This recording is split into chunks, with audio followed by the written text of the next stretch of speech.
মেসিকে নিয়ে কি হলো আপনারা দেখলেন। এটাও কয়েকশো কোটি টাকার চুরি। বক্তব্য রাখতে রাখতে কেউ বলল ডিজিপি রাজীব কুমারকে শোকজ। ও আইওয়াস রাজীব কুমার এই রাজ্যের অলিখিত হোম মিনিস্টার। আইওয়াস বলল অরূপ বিশ্বাস তাকে পদত্যাগ করতে বলা হয়েছে। আর পদত্যাগে কিছু হবে না মুখ্যমন্ত্রী, আমরা গ্রেপ্তার চাই অরূপ বিশ্বাস এবং সুজিত বসু। আপনারা যত যুবক ছেলের ইমোশন, আমাদের ইয়াং ছেলেদের ইমোশন আপনারা নিয়েছেন, টাকাগুলো ফেরত দিন। টাকা আপনাকে ফেরত দিতে হবে। আপনি দর্শকদের পিটিয়েছেন আপনার পুলিশ, আবার জেলে পুরেছেন। আগে তাদের জামিন দিন, তারপরে আপনার সঙ্গে কথা হবে।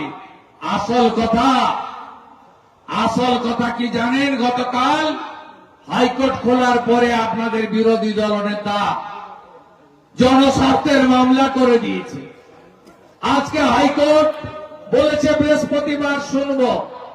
মমতা ব্যানার্জি তার 15 বছরের মুখ্যমন্ত্রিত্ব কালে এই প্রথম গাড়ি ঘুরিয়ে নিয়ে পালিয়ে গেছে।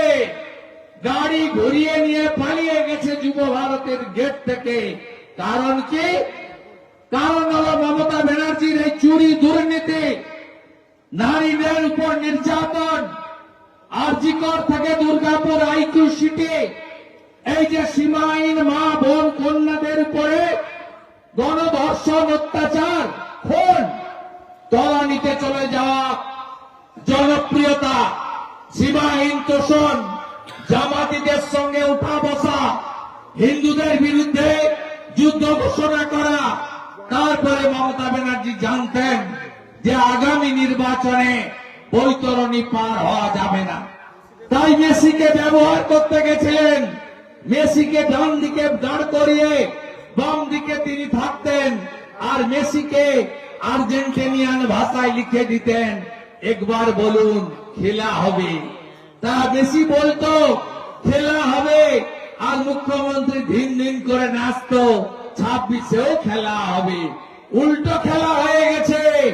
এ কারোর মার নয়, স্বয়ং ভগবানের মার, স্বয়ং বিষ্ণুর মার, স্বয়ং নারায়ণের মার, ভগবান রামচন্দ্রের মার, ভগবান শিবের মার, মাতা দুর্গার মার, এ মাতা কালীর মার।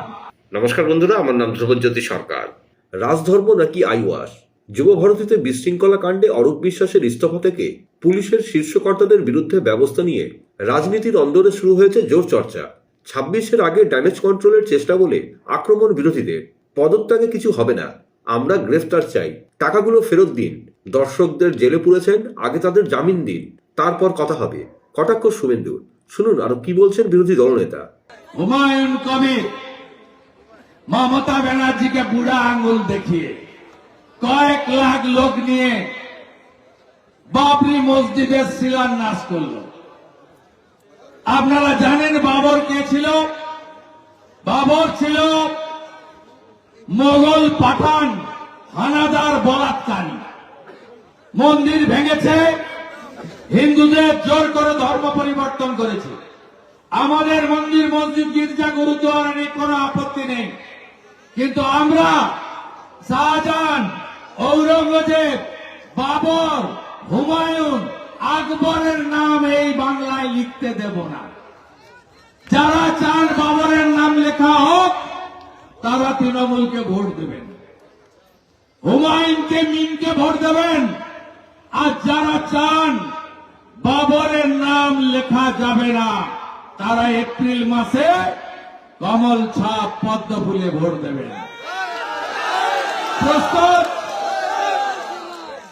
राम मंदिर तो पहले झांकी है, काशी मथुरा बाकी है। बाबर की नाम निशान मिटा देने के लिए भाजपा को चुनाव जिताइए। सरकार लाना पड़ेगा।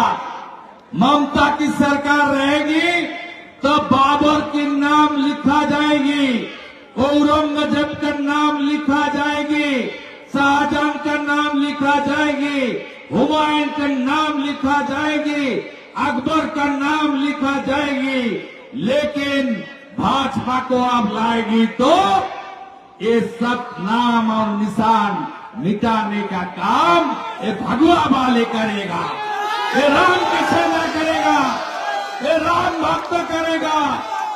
যেটা আমি গতবারে নন্দীগ্রামে হারিয়েছি, এবারে ভবানীপুরে যদি দাঁড়ায় হারাবো।